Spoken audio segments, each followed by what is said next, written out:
कुछ लोग चमगादड़ों को सिर्फ खौफनाक रात में उड़ने वाले क्यों समझते हैं?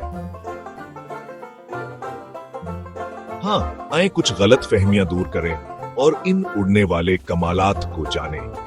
आप फिर कभी चमगादड़ों को पहले जैसा नहीं देखेंगे। तमाम ममालिया जानवरों में से तकरीबन 20% चमगादड़ होते हैं। जी हाँ, हर 5 में से एक।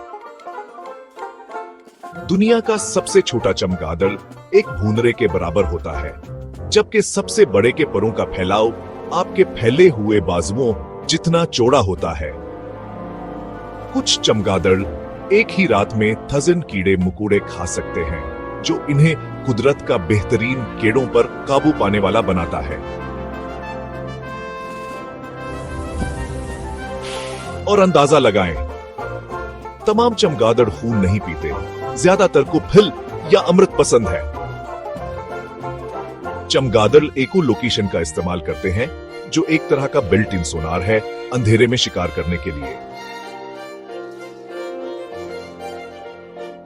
चमगादड़ों के बगैर हमारे पास बहुत ज्यादा कीड़े होंगे और चॉकलेट भी कम, क्योंकि वो कोको के पौधों को पॉलिनेट करने में मदद करते हैं। तो अगली बार जब आप चमगादड़ देखें, याद रखें, वो खौफनाक नहीं, वो बहुत शानदार है।